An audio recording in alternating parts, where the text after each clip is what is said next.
Welcome to Talking Technology with VI Labs. At VI Labs, we believe technology is the single greatest enabler for people with sight loss and all disabilities. If you're looking for the latest news and conversation on tech from a more accessible perspective, you've come to the right place.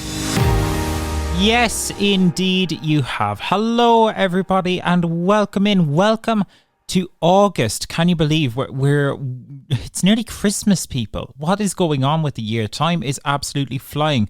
But yes, hello, welcome to August. Welcome as well to Talking Technology, episode number 63. It's only been 2 weeks since we were talking to you, but wow, does it feel like a lot has happened. We've had the closure, or the announcement of the closure of AppleVis. That's happened in the past 2 weeks. Be My Eyes made a massive announcement around data sharing. We have OrCam leaving the assistive technology industry for visually impaired people. It's been wild, to say the least. And we have all that and more. We'll be talking about that and lots more over the next hour or so. So we really do hope you stick around with us for another episode of Talking Technology. Hope you've been keeping well anyway. It's been a busy time, but we're looking forward, as always, to covering all of the latest in the world of assistive technology. So please do hang around. As always, there is loads of ways that you can get in touch with us, and we'll be actually having a really interesting conversation in a bit based on one of the voice notes that you sent in. So if you do want to join the conversation, though, there are loads of ways to do so, as always.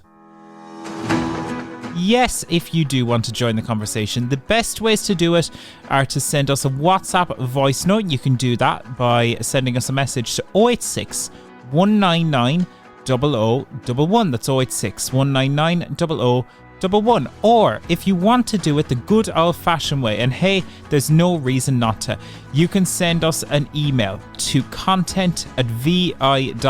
That's content@vi.ie. And whether you'd like it to do it the good old-fashioned way, that's great. Or maybe you'd like to do it the new fancy, snazzy way using a WhatsApp voice note. Either way, we would love to hear from you, so please do get in touch. And now, we are going to chat there. I mentioned that we had some really interesting voice notes in, and to chat about all that and more, I am delighted to be joined all the way from Kilkenny by Mr. Joe Lonigan. Joe, how are things? Hi David, I'm good. Brilliant. Busy couple of weeks in the assistive technology world, Joe. It's been some crazy news over the last little while, hasn't it? Yeah, it's been very interesting and tough times for a couple of companies and blogs, we'll say. So, I seen the news that AppleVis is closing down soon, and that's sad for people that use Apple products, who like to revise their tutorials and find out what's new in the Apple world. Yeah. And as you mentioned there, we'll talk about later on the OrCam situation. Yeah, AppleVis I think is a massive one, because it's been such a resource for people over the last, I think they were going like nearly 15 years, 14 years, I believe. And it's almost been like, I'm 23, right? So like for me, like it's been there for as long as I've been using iPhone, which is kind of crazy to think. And like, I think that's the case for a lot of people when they started using VoiceOver. Where did you go? You went to AppleVis. And exactly. You went to AppleVis and you found out what new apps are out there and what people were talking about and that kind of thing. I was actually surprised to hear that it was all voluntary. It's such a professional website, and it gives out such great, amazing information. It takes a long time to write those blogs and summaries that they do on the WDCC Apple conferences and things like that, and the new iPhones. It's not an easy job. It's like, it's nearly a journalist job. So I think fair play to anyone that took that on voluntary. I take my hat off to them. I didn't realise it was voluntary until I heard it was closing down. Yeah, there you go. Crazy times. And look, hopefully we'll get someone on from AppleVis in a future episode of Talking Technology just to talk about all of that and more. It's a big one that is going to, I think, have an impact for quite a while. So yeah, we'll see what the story is with that. But some really interesting stuff there at AppleVis. And hope everything is going well with them over there. And hopefully as well, we can find some way, I think, of archiving that. We've got more coverage on that. If people do want to check out more detailed coverage on the closure of AppleVis, they can do so using the Tech on Tap newsletter if you're subscribed to that, or visit our website, vi.ie, if you want more tech news. There is always more there, so go check that out. But Joe, voice notes. We have one really interesting voice note in this week, and that is from Mr. Derry Lawler. Let's have a listen to this, because some really interesting user experience from Derry here. Hi David, and I hope you're all keeping well. It's Derry Lawler here, just recovering from COVID. Well, last week I decided to go and bought myself a pair of Meta smart glasses. And I must say, I'm very happy I did. I went into the store in Grafton Street to Brown Thomas and picked up a pair of Meta sunglasses, if you like. And I must say, I'm very impressed with them. I set them up my iPhone. Now, of course, because you only have the features in Ireland of just Bluetooth and just asking it what time it is and what your battery status is, I then installed a VPN called Tunnel Bear. And I selected the USA. And I opened the app up again and asked a couple of questions, and there, believe it or not, downloaded the Meta AI features. So an extra tab was installed on the app. And I didn't have to download the app from the US store, but I was very impressed with it, I must say. And you can ask the questions like, hey Meta, look, see, look, read. It takes a picture. It doesn't keep that picture and just tells you what it sees. And it's pretty impressive, I must say. But what I do really enjoy about it is that I use headphones or earphones all the time. I'm listening to something all the time when I go, and I think it's great to put the Meta glasses on and have the sound, just the bone conduction. And then it's just so you're not blocking your ears. It's quite a relief just to be listening to a bit of music or your book or GPS or whatever you want to listen to, that you can keep your ears free for surround sound. So I must say it is very good. I think the price plan isn't too bad. I paid, I think it was €359. So, I mean, a long way off Envision glasses, and about 50% of the price of the RAX Vision glass headset. So, I think it's a nice chunk of change, but it's not ridiculous when if you're working. And obviously if you're not working, it's a lot of money, but it's pretty good, I must say. Plus they're trendy looking, and I have to look trendy. Keep up the good work. Talk to you soon. Derry, you're dead right by. You absolutely do need to look trendy. That's the way to do it, Joe, and that's the most important thing, isn't it? The most important thing is Derry looks good in those Ray-Ban sunglasses. And sorry to hear he had COVID, but it doesn't sound any the worse of it. No, he's glad living came his out the other best side of that life as there, well. Joe. Derry's living his best life by the sounds of it. Yeah, no, it's one of these things. I think some really interesting thoughts there on the Meta Ray-Ban sunglasses. I haven't got to try them myself yet, but there's so much to talk about with these, because they've been quite popular, and understandably, like we've seen, like Derry mentioned there, the likes of Envision, but also things like the ARX glasses or the OrCam. We've seen devices like that, but they've never been at, like, I think the ARX, they were like 600 or 700 or something, in and around that kind of range. They were like the closest we get, but these Meta ones, we're getting, not officially in Ireland yet, and we'll talk about that in a minute, but we're getting these glasses, it seems, at a relatively low price for especially when compared with what's been there before, Joe. Exactly. And look, even those glasses without the smart technology were expensive. Like, put it that way, you're over €100. Could be over $250 in some cases. So he's getting the smart technology that connects it to the phone using the Meta platform. I know Derry had to think outside the box there and install a VPN. So that was the good thinking by Derry. I didn't realise that at work actually straight off, and he said it without much fuss. It added an extra tab to the app, and he was able to say, "Hey Meta, what's in front of me?" or read this or whatever other commands works with it. So I thought that was really clever. I looked up, there is actually a lot of interesting commands. You can, we'll say, look at a few different foods and say, can you give me a recipe for this? Or if you took a picture of your dog doing something interesting, you can ask it to for a snappy slogan to put on it, so you can post it to social media and that kind of stuff. So it is quite an assistive tool. Once you do add the VPN to it and you get the glasses working correctly, I think it's actually a great idea. I wouldn't be a massive fan of Meta for data reasons, but sometimes you have to go with it, David. You know what I mean, to get all these other facilities. It's true, and we should say at the offset here, just to cover ourselves as well, that look, if you're using a VPN, please do be very careful as to what VPNs you're using. I think it's been discussed on some other podcasts in recent days that you can use free VPNs. Please don't do that. That's generally not great advice, to be honest. We're not recommending any specific VPN. That's something you have to make a call for yourself. But please do be careful with things like that, like VPNs, because they have a lot of access to your data. So just be careful around that. But it is a really interesting way that people can get access to these AI features, and I think we need to acknowledge that there are people who are going to get access to what is really a really interesting piece of assistive technology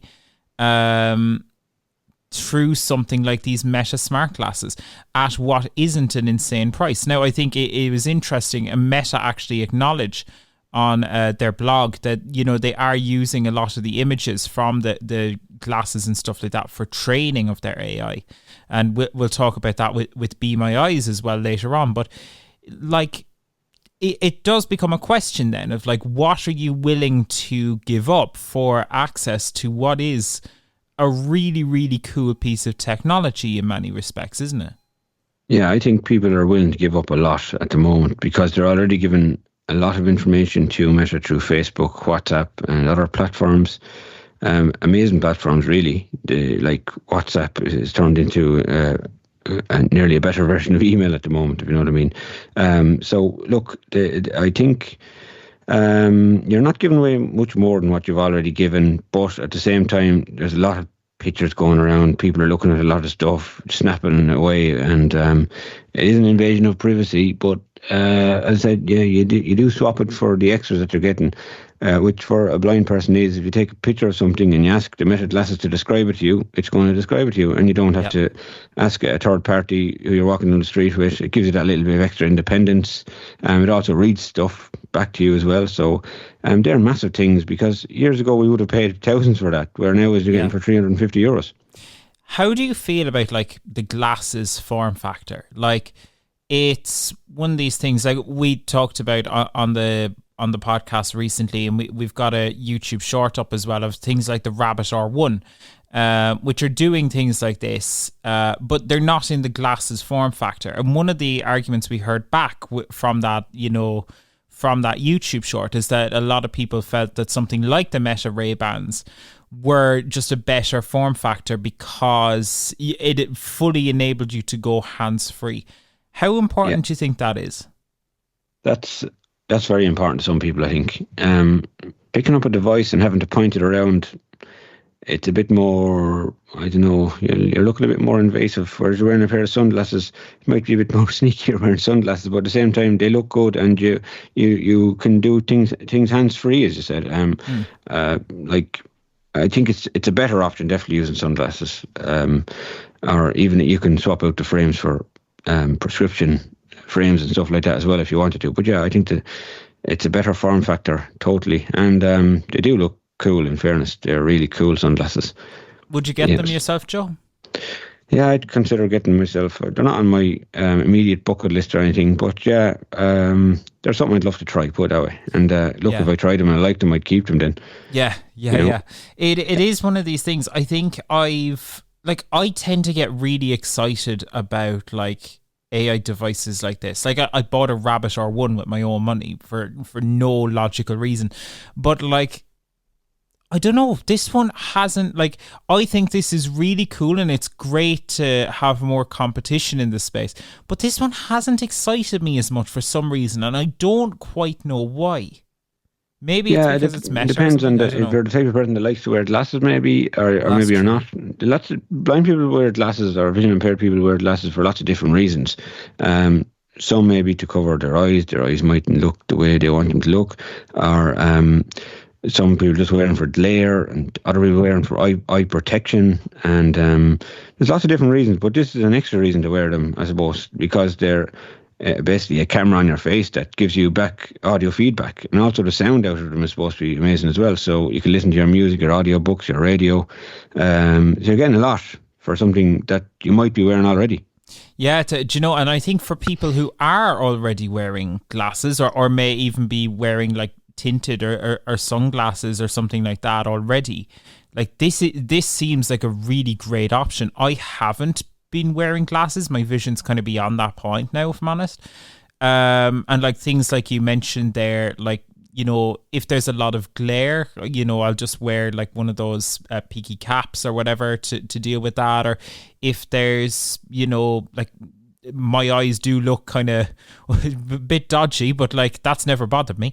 So like it's one of these things. I haven't worn glasses, and maybe that is kind of part of it, because that was a way I was with the Apple Watch actually before, is that I never used to wear a watch until I started using the Apple Watch. So maybe in time, as the utility of these increase, I will just start using glasses. But it's a really great option to have on the table, and really is cool. So yeah, fair play though to Meta, and thanks Derry for the really interesting voice note. I do think it's one of these things we'll have to keep an eye on, because like at that price point, it's going to become quite prevalent, isn't it? I think so. And you see, Meta are using data. They don't make people pay a subscription. So I think their main objective is to sell the glasses at an affordable price and get as many people using them as possible, so that they can access data. And data is big money nowadays, as you know. Sure is. But in this, as we said earlier, we swap the data for these other benefits that we get from the glasses. Look, the glasses are $329 and $359. I checked a few of the prices earlier. There's different versions of them. And for the extra few bob, like, you know, if you buy a pair of Bose sunglasses, they're 240, 260 euros, and you're not getting really that many smart options from those glasses, apart from Bluetooth and maybe access to the Siri virtual assistant, but there isn't a camera on the front of them. So, sure. You know, I think these are better value as well. No, I think that's very valid. And I think, like, for me, there are just a few things. Like, I think once the AI is officially supported in Ireland, then I'll be much more keen to jump on board. Like, I have access to a VPN if I wanted a VPN, but it's just a lot of hassle and stuff like that. Like, for me, it's like one of these things. I'll just wait until it's ready, until it's fully baked, I think, on this one. I was thinking the same, David, actually. Yeah, I think I'll wait till it's officially released here as a working product. Apart from the basics, as Derry said, you do get the basics, like asking the time and your battery level, but who needs that really? Yeah, exactly, you know what I mean? Straight off. But the rest of the stuff, yeah, we want those extra things that Derry was talking about there. It's mad now how, like, just being able to, like, ask for your battery percentage and stuff like that has become, that's lame, isn't it? It's kind it's kind of weird, isn't it? Yeah, we're spoiled. We're really spoiled at the moment. We really are, yeah. We've actually, when you think about, like, how far we've come, it's actually insane. It's nuts how far this stuff has come. In the space of a year, it's unbelievable, really. Yeah. One final question on this before we move on, Joe, is, like, we've heard as well, and we'll talk about this more after tech news later on, but we've heard in the past week or two that OrCam are leaving the assistive technology industry for people who are visually impaired or blind. They're going to be focusing more on their hearing devices now. And there are lots of reasons for this, but one of the ones that they mentioned is almost effectively that they just didn't feel that there was a need for things like OrCam when there were so many other like developments when it came to AI and in the AI space, that people can do it from their phone, or they can do it with other glasses, like, you know, the Envision glasses, or the or now the Meta Ray-Bans. Like, do you think this will lead to a reduction in dedicated assistive technology designed for people with sight loss? And what's the benefit for actual dedicated tech at this point? It definitely will lead to a reduction, because the fact that OrCam are slashing half their workforce, that's a reduction already. And I presume they're not the only company have gone slightly, you know, reduced like that. So, yeah, definitely will lead to a reduction. Look, it's obvious it's going to happen as well. If there's products out there that are free, like Seeing AI and Be My Eyes, that people only need to use occasionally, they may not need to use a pair of smart glasses on their face all day. You know what I mean? So I don't think I need a pair of glasses on me all day long. So I use my phone, my iPhone 14, and I take pictures of things with Be My Eyes as I go and as I need it. And I get my feedback that way. So look, but saying that, OrCam had some great products. The price was a little bit unbelievable, very unaffordable, and I've seen people out there raising money to buy these things. A little bit disappointed with the product in some ways. In other ways, they were delighted with it. Yeah.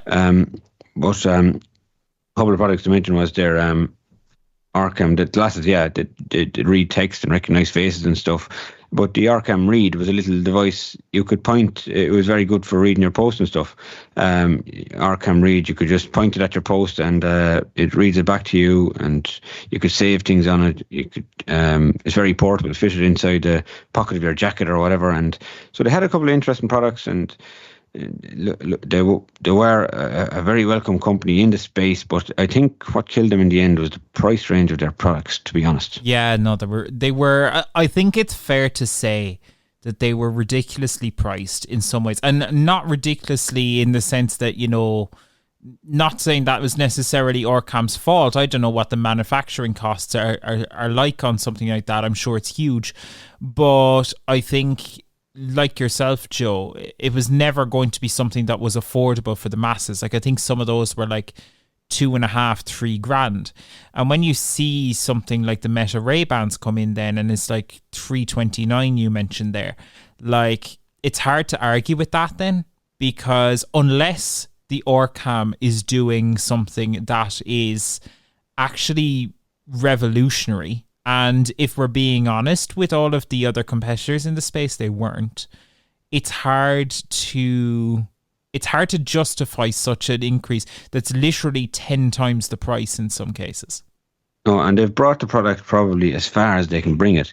And then the other apps and systems that AI has been getting involved in is probably caught up to them. So what more can they do? They either reduce their prices, which it wouldn't look good for the product, wouldn't look good for them either, where they always over pricing and taking a lot of money from us, or, you know, it just, I think they had to make a decision at that stage. Yeah, for sure. Fascinating conversation. Joe, thank you so much. Derry, thank you so much for sending in such an interesting voice note. It's one we're going to have to keep an eye on over the next little while. I do think I'd certainly like to try out those Meta glasses. Hopefully we'll get a pair in the office here at some stage to play around with and see what they're really like.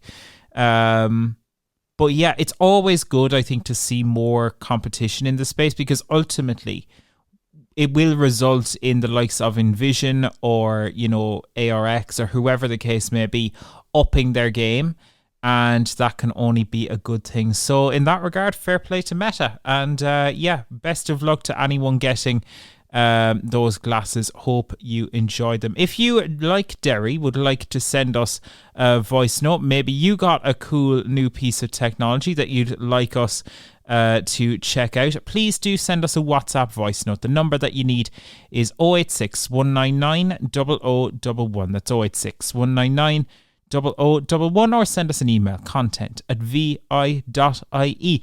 Now, moving on, there is a really interesting thing happening in the Bord Gáis Energy Theatre tomorrow night, because they are doing an audio-described performance of the musical Wicked, and really interesting stuff here from the Bord Gáis Energy Theatre. So we caught up with them to ask about some of the access performances that they do, how they work, what the technology is like behind them, and generally what they're doing in the access space for people with disabilities. So here's what happened when I caught up with John O'Sullivan from the Bord Gáis Energy Theatre.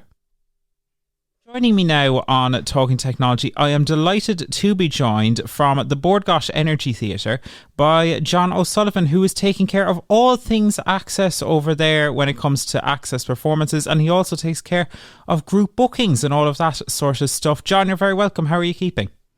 Very good, yeah. Thank you for having me, yeah. Brilliant.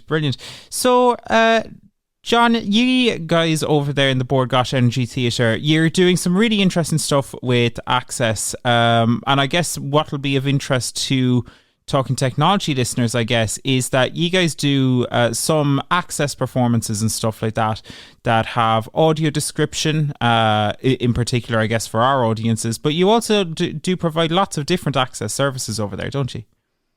Yeah, so it's an area that we've kind of got more into, since the pandemic ended. Like we had access performances previous to that, but they weren't not as many as I would have liked. So since COVID has ended, we've made it like a priority to have more access performances. So basically, I want everybody to be able to come to this theatre. So we have audio described performances. We also have signed performances, and we have captioned performances as well. So they'd be the main three. And we have also had a relaxed performance as well. We had that last year with The Lion King, which is more of like a sensory-friendly show. So it's kind of sort of like a scaled down version of the show. Like the lights are a bit on. It's not, the sound is kind of turned down a bit, and that was a fantastic success. So yeah, so since we've reopened, we've put in more focus on access performances, definitely, yeah. Brilliant. And as we record this, actually, you're just gearing up to do a performance of Wicked tomorrow night with audio description, which is really exciting. How does that come about? Do you want to tell us how something like that happens? Yeah, absolutely. So when Wicked went on sale actually last year. So it was March last year. And Wicked were very keen to do the access performances, as were we. So we looked at the run and we picked our dates, and so yeah, we've got audio described performance now, as you said, which we're very excited about. We'll also have a small touch tour before as well, so we have that tomorrow night. So yeah, very excited about that. And how does this work from, let's say, a technical level? Like someone goes to the theatre. I know there's so many ways that people can do audio description now. Does the person use an app or anything like that? Or is it a more simplified solution with an earpiece? How's that all work? So basically, it works with that. We have our audio describer who's doing the show, Breed. She will come in and she delivers the show through a headset that we get the equipment from Arts and Disability Ireland. I must mention, actually, we do the shows in conjunction with them as well. So they provide all our equipment. So the way it works with an audio described performance is Breed will come in a few weeks beforehand, and she'll come and see the show, and she'll do her notes and everything, and she'll put the package together. And then on the night of the show, the customer comes in and they are giving a little headset that they put in their ear, and Breed will talk and describe what is going on the stage throughout the whole performance. And there's also, she has some notes beforehand that she'll read. So if the show starts at 7:30, Breed will start reading her program notes at about 7:15, and it just gives you like an overview of the show, what to expect and everything, and describing the characters. And then at 7:30, Breed will start giving the audio described performance. Breed is up in a control room, so she's looking down on the show, and she just sits up there and does her magic. Yeah, brilliant stuff. And how many people then, like, let's say you're doing an access performance, I don't know, what's the capacity of the Bord Gáis Energy Theatre at the moment? The capacity is 2,000, So 2,111. how many, would you have many people taking advantage of audio described performances? Not as many as I'd like. I mean, I definitely love to have more people come. So on a night, we might get 20, 30 people coming to see the show. So I would definitely like, more people to come and see the shows. So, but yeah, that's the kind of numbers that you'd have. Yeah. And how aware would, for example, cast members of shows like this be of the fact that it is an access performance? They're aware. So they would get their schedule and they would list that, tonight's performance is an audio described performance. So they would be aware of it. If we have a signed performance, they would acknowledge the signer to the side of the stage. So yeah, they're fully aware of the performances. So we recently had a performance, Charlie the Chocolate Factory, which was captioned, but we had a problem with the equipment on the night. It failed us, so we couldn't deliver the caption performance, and the lot of the cast are very upset about that. So they were, felt for the people who had come all the way, and we couldn't provide the service. So yeah, they were very upset about that. But yeah, no, they're well. Sure. They're well aware of that it will be a access performance, and they're all great. They love it. They're all about inclusivity. So yeah, they love it. So, and it's great service to be able to provide. So, do you have many shows that have audio description? How common is that? Is it getting more common? It's getting more common. Yeah, I mean, as I was saying to you earlier, if we have a show that's coming in for 2, 3, 4, or 5 weeks, then we have a good run of time, so we can kind of schedule them one every week. But if a show's only coming in for a week, and it can be tough, so we have to make a call. If we're allowed to do an access performance, we'll have to make a call and decide which one we want to do. Yeah. Since COVID, we've definitely had a lot more access. I mean, this year alone, we've had caption performances, audio described performances, like Disney's Aladdin. We did all 3 on that. Sister Act, Come From Away, Wizard of Oz. So we've got Wicked now coming up. We've got them for Hamilton. We'll have them for Mary Poppins as well. So any of the running shows, we try our best to get access performances for all of them. And where can people find out if there is an access performance, and how can they do all the important things like booking tickets? Yeah, so if you want to, so our website, sportgoshenergytheatre.ie, we're working on redoing our access page at the moment, so that should be launching pretty soon.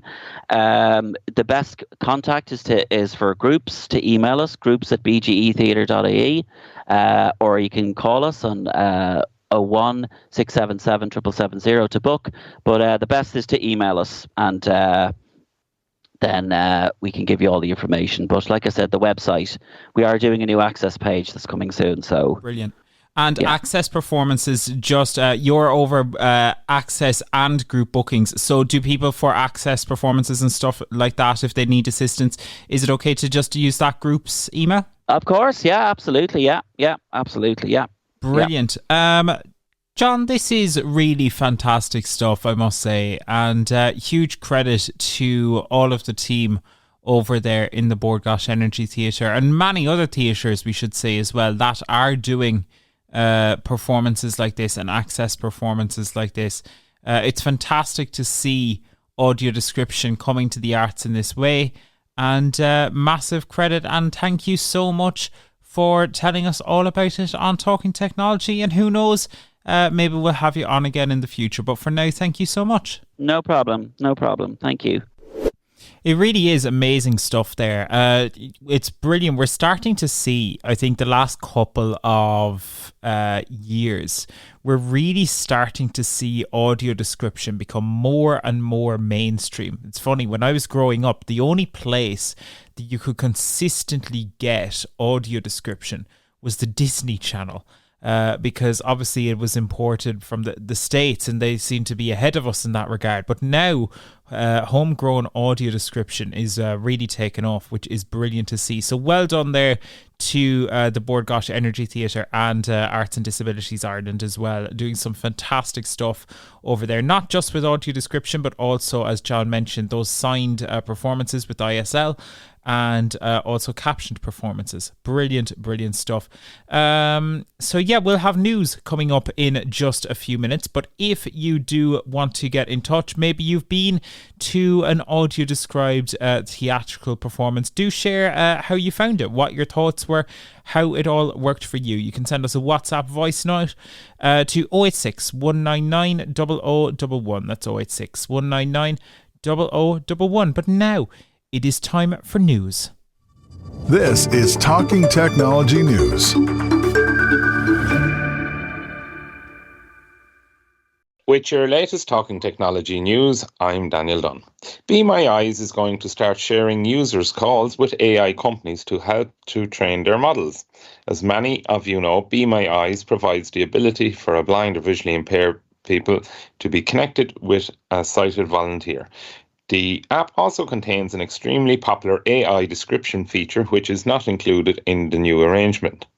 Basically, Be My Eyes say the move will help AI models better understand the needs of blind users, ultimately making the AI more inclusive.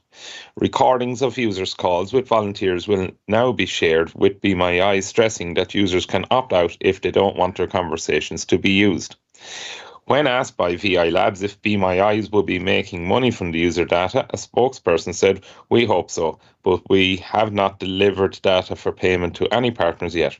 Data has a lot of value to AI model trainers and they should pay for it, which in turn will allow us to use any proceeds to build even better Be My Eyes products and hopefully ensure that Be My Eyes continues to be free for the global community of people using the service."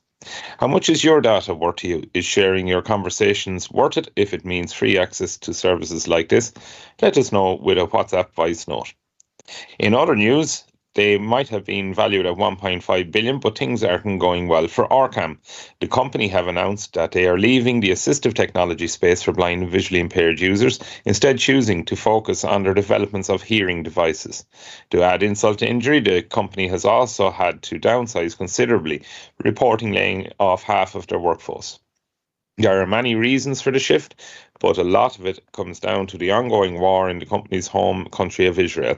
They have also told Israeli media that the recent development in the AI space has had an impact. They said the technology progress in the image processing by language models makes the need for further development of the low vision products redundant. Therefore, the focus has shifted in favour of the hearing division, which is entering the market and sales phase. While OrCam was expensive and never really took off here in Ireland, less competition in the space is never a good thing. Hopefully companies like Envision will continue developing their tech, but as of now there is one less competitor in the arena. And finally, for now, the Department of Social Protection are reminding people of grants that are available for support in the workplace, with grants available for workplace adaptations and assistive technology. Work and Access is a set of 7 supports to help disabled people to get or stay in work. Point 5 allows employees or those who are self-employed to apply for assistive equipment or technology, with this technology being available for those working in the office or remotely. Funding is also available for a number of other initiatives, including workplace adaptations, disability awareness training for employers, and for a personal reader if required. These schemes are good to be aware of, so it's good to hear reminders of them. The department are encouraging those seeking information to visit www.gov.ie. That's gov.ie. And that's it for now. If you have any thoughts on any of the stories in today's tech news, be sure to let us know with a WhatsApp voice note. And with that, it's back to you, David. Thanks, Daniel. Daniel, Be My Eyes is basically they're looking to sell user data. How do you feel on that one? It's a really interesting one, isn't it? It is, yeah. I suppose the old saying comes around: if the product is free, then you're the product. It's a well bandied about phrase. So it's understandable that they're going to move into that space. They have to generate revenue, and the investment that's gone into that app, how good it works and all that. I think it's fantastic. Would it concern me? Yes, if I was going to be maybe doing some, asking for assistance on something, quite private. Maybe if I had a letter that I got, maybe discussing, a hospital appointment or something like that, you may not want that data being out there. So, but overall, I can understand, why this is happening. It's if the personal, if you could opt out of it, if you're using Be My Eyes for really personal sensitive information, that's a good thing. But I think if it's just for general everyday use, it wouldn't concern me so much. And at the end of the day, if it's going to help improve the service, and from that point of view, it's good. Sure. Yeah, it's interesting that we did ask them a lot of questions about this new I guess procedure that they want to start using user data specifically from calls, not from Be My AI interactions, but from calls specifically. And we asked them exactly that question, Daniel. How are they going to prevent, or how are they going to deal with people's private, quite personal data, frankly? And their kind of attitude to that was that, well, really, you shouldn't be using Be My Eyes for that anyway, because you're dealing with volunteers. So it's, it's an interesting one. I think it makes sense in principle, but I think a lot of people do, for better or for worse, use Be My Eyes to deal with personal things, like the example you gave there of a letter or something. I think is a common use for something like Be My Eyes. This one feels a bit funny to me. I'll be honest with you. I can understand the logic for it and the reasoning as to why they're doing it.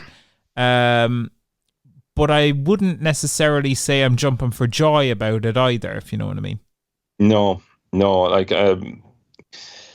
It's I suppose it's like the way Facebook and all the other things are on, they operate, and and based on what you do, its algorithm is learning what you like, so it steers more content at you, and obviously advertisements based on that content.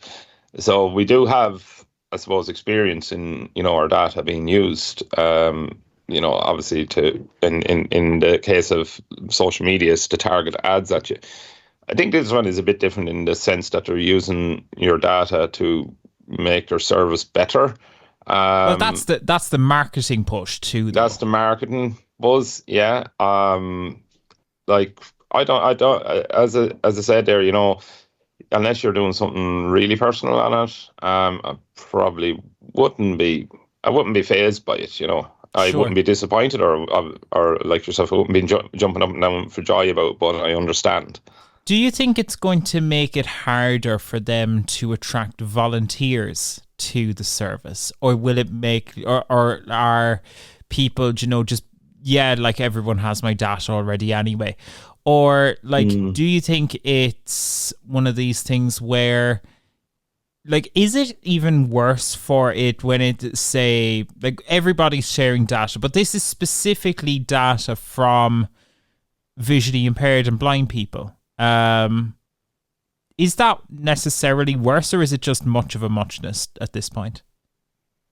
I think it's just much and a muchness. I suppose you can say, right, obviously it's come from blind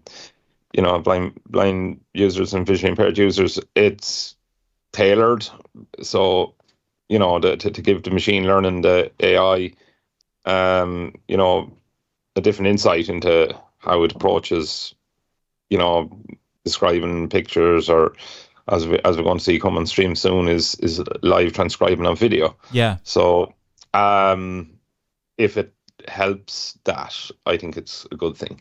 Sure. Yeah, it's going to be a really interesting one. As the jury is probably still out with me, I'd like to maybe come back to this in 6 months or a year's time and say, right, Be My Eyes, you've took all the user data there for the last 6-12 months, shows how the service has improved. Show us the results, kind of. Shows like what would have happened a year ago before you got this data, and now a year on, this data has gone into the AI. How has that changed the delivery? I'm really curious, and this look, I wonder, will they reveal this or not? They probably won't, if we're being honest. But who knows? They may prove me wrong. I would love to know what the data from Be My Eyes, this assistive technology tool, what's it worth? What can they sell it for? I would love to know, what it's worth to the company. It's going to be really interesting to see where that goes, and we'll have a lot more detail on this. We had a really detailed conversation with the senior team over at Be My Eyes there, and there is going to be full details of that in the Tech on Tap newsletter this coming Friday. So do subscribe to that on vi.ie if you haven't already. Some really interesting stuff there. You're not going to want to miss that. But yeah, in other news, Daniel, OrCam, how are you feeling about that? OrCam leaving the industry to focus on hearing products instead. It's one of these things. Did it surprise you? Not really. No. Like, I suppose when the OrCam came out initially, we didn't have as good apps as we do now, like the Google Lookout, the likes of Seeing AI, and a couple of things like that. I think that those apps have kind of killed it for OrCam, because it's so simple. Whip out your phone, open the app, and it does pretty much everything the OrCam could do. And oftentimes for free instead of $3,000 too. Pardon? Oftentimes for free instead of $3,000 too. Exactly. Yeah, absolutely. So for the end user, the service user, that's forking out, it's a huge investment to really do what Seeing AI does. So it's not surprising. Like with 4G and 5G is very common with super internet speeds going to mobile phones. So it's so simple now, just to go into the app rather than having OrCam glasses. And also, like, across the visually impaired community, there's not too many that don't use a smartphone. There's not too many people out there. So the market for the OrCam, I think, was extremely small. Yeah. I think they may have overestimated it to an extent. Like, they had a valuation there, I think that's amazing, of 1.5 billion. They were valued at. I think that's incredible to achieve that. And they had actually raised, I think they had raised something like 180 million at that valuation. Like, those are insane numbers. But yeah, it's absolutely, yeah. things. But like, I have to say, like, their product was good. It was, especially the second edition of the glasses, they were very, very good at, they were light. I remember the first edition came out, you had a wire coming from the glasses back to a pack that you'd have on your belt. But like with the second generation of them came out, everything was contained on the glasses. So it's I thought it was slick, very easy to use. And if it maybe had to come out 10 years before it did, it might have got a better foothold in the marketplace. I think it just, not long after the OrCam kind of launched, you started to see the likes of Seeing AI and all these apps being developed. Yeah. And in the last couple of months now, you've seen AI getting getting in with likes of Be My Eyes and even into Google Lookout now. They're starting to use AI to describe pictures as well.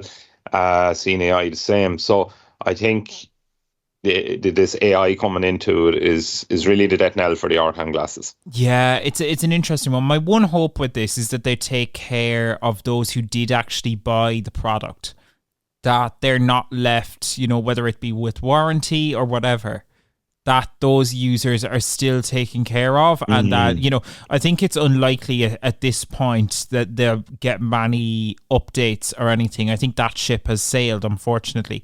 Yeah. But which is never a good thing. It's always good when tech is improving as opposed to staying still.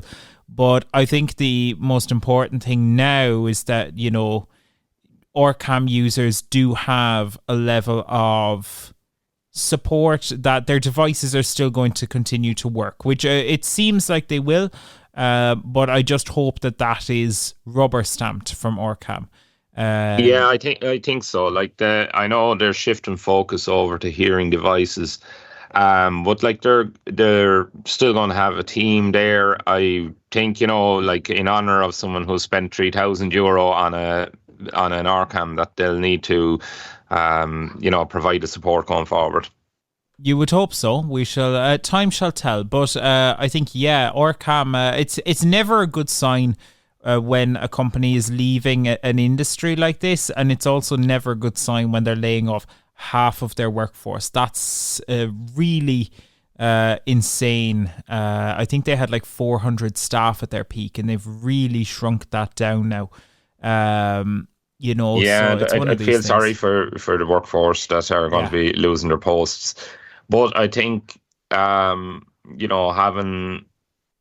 worked for OrCam on your CV going forward, I think there's plenty of other companies there who will hire, based on the experience and the innovation from that workforce. So I'd hope that it all gets solid employment going forward. I think they will.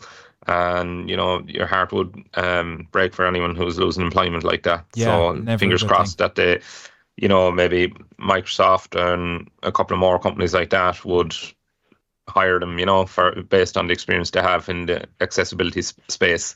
We've often seen time and time again, when there is like mass layoffs from a company like that it can lead to innovation in something completely new. Like we see that with, if you look at the likes of, say, Amos Miller, who was working on the Soundscape app, he's now gone over to do Glidance or Glide.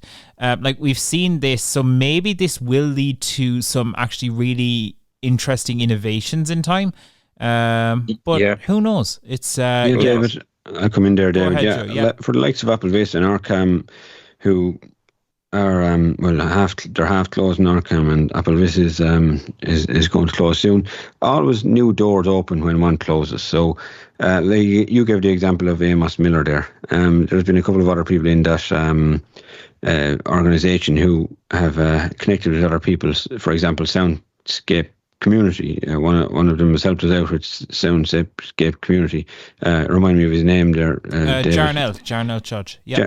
Jarnell, he helped us out with Soundscape Community. So, look, doors will open when these organisations close down. People will spot an opportunity to improve the things that company didn't improve, you know what I mean, or that they'll spot where they went wrong, and maybe we'll see some amazing products come out of this eventually. Absolutely. Very interesting stuff. Daniel, Joe, thank you so much for that. A really interesting conversation, and one we will, in time, no doubt, hear more about. There is always going to be, like, the innovation still continues at pace. There is still lots of competitors there in that app space with Be My Eyes, Iris, Seeing AI, Google Lookout, Envision. There's tons of them still competing. And even in the glasses space, like we were only talking there about the Meta Ray-Bans, there's still Envision, ARX are hanging around. There's still loads in that space. So who knows? It's going to be an interesting time ahead. Absolutely. But yeah. Fascinating stuff. Righto, if you do want to share your thoughts, maybe you have opinions on that Be My Eyes story, How do you feel about them using your data? Will you be opting out? You can, of course, opt out if you want, but will you be doing so, or do you think, they can have your data, it's not worth the hassle? Send us a message on WhatsApp, 086 199 0011. But now, though, it's Quick Picks time. It's time for VI Labs Quick Picks. Yes, indeed it is. And Joe, you're in for Quick Picks this week because you, sir, have got a brand new kitchen. Yes, David, I have, and I wanted to speak about the Home Connect app. So if anybody's out there shopping for home appliances, another app to keep an eye out for, and maybe check in your retail electrical stores. Does this item or device work with the Home Connect app? And devices I'm speaking about are Bosch made devices, and the Bosch umbrella covers Bosch, Siemens, and Neff. And there's also a demonstration centre in Dublin, Ballymount in Dublin, that has all the Bosch, Siemens and Neff appliances on display for you to try out and have a good look at. And there's a person there that knows all about the Home Connect app, so you can try things out before you purchase them, because most of those devices are actually premium devices and they're not cheap. So it's good to have a look at them before you purchase, but it's good to know you also have a smart home option that works with VoiceOver and TalkBack to access the extra features inside those devices. There's no point in getting a premium device if you can only turn it on and change the temperature. You want to be able to access all the other little facilities that it offers, such as maybe timers, your grill, your keep plate warm, and all that kind of stuff. So there's dishwashers as well under that umbrella. Dishwashers, fridges, hobs, ovens, and there's probably more devices as well. Yeah, it's really interesting. It's great to see smart stuff in the kitchen. I was listening to another podcast, no sacrilegious, but I was listening to another podcast recently, and someone was saying about that one of the areas that they thought there was a lot of potential in was the area for smart furniture and things like that. And it's interesting now to see, the kitchen is the one area of the house that can be fully smart. It really can. You can get smart, everything from fridges, kettles, all of that sort of stuff. And Joe, I know you've done some really cool stuff with smart tech for the new kitchen, and we'll do a podcast talking about some of that cool tech in a future episode. But how do you find the Home Connect app though? Yeah, I find the Home Connect app really good. And one thing about the Home Connect app I'd also like to mention is, before you buy any appliances, you can actually put the Home Connect app into demo mode, and you can test out hob, oven, or whatever, and you can practice on how to put on the program. For example, oven for a convection oven for 15 minutes, and then press start. And you can also practice putting the timer on, the cleaning mode, all that kind of, keep the preheat, all that kind of stuff. So there are things you can test out before you can you buy an appliance. That's a brilliant feature, isn't it? I wish more apps had that. That's a brilliant feature, and you don't even have to sign up to do it. You can just download the Home Connect app from the App Store, and there is a button called Demo. And you just fiddle around with that, really. It's hob, oven, a couple of other devices on it that I ignored, but they're there. Your coffee machine even, so there's different devices there, whatever you're into, and you can practice using them before you buy them. Obviously, you need to practice using them when you get them as well, because there's knobs and things you might have to twist to get the thing into app mode, if you know what I mean. Yeah. So with the oven, for example, I have to twist the dial to the left, then I can use it with the app.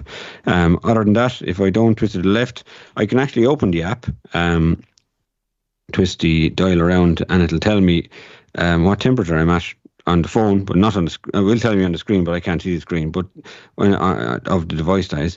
But on the phone, I can actually read what temperature I'm twisting around when I'm twisting the temperature dial, which is kind of cool as well. That is a handy little feature. Yeah. It reduces the need for something like bump-ons in a way. I mean, they're still useful, but it can reduce the need for them, though. reduces it, yeah, but they'll still need it for those cases where your Wi-Fi goes down. It's good to actually know your device in a secondary way. But look, we were talking about other devices there for a second. I know this is quick picks, but I'll add one more app to it. SmartThings. It does very similar things to Home Connect, so you're not just limited to the Bosch range. You can swing outside the box there, and you can go to Samsung. So people say, why would I need a smart? There's a fridge in as you mentioned, smart fridge, but you can get an alarm to say kids might have left the freezer door open, and if you leave the freezer door open for too long, you know what happens. All your food goes to waste because it defrosts.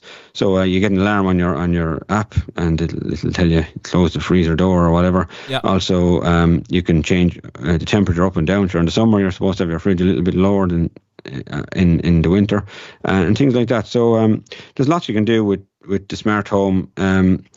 The smart features aren't always the thing that make the device more expensive. It's actually the features of the device itself that mostly makes it expensive. So look, it's worth investigating for anybody out there who's doing an upgrade. Don't rule something out because it's too expensive. Maybe it's worth paying that extra few bob sometimes to get the extra features that you want in a device. Absolutely. And I don't believe your fridge shares your data, Joe. I'm not sure about that. I'll have to see what ads I'm getting on Facebook later on. Yeah, about yogurts or cheese or whatever. Yeah. We'll see. Yeah, you need a new ham and stuff. You're running low there.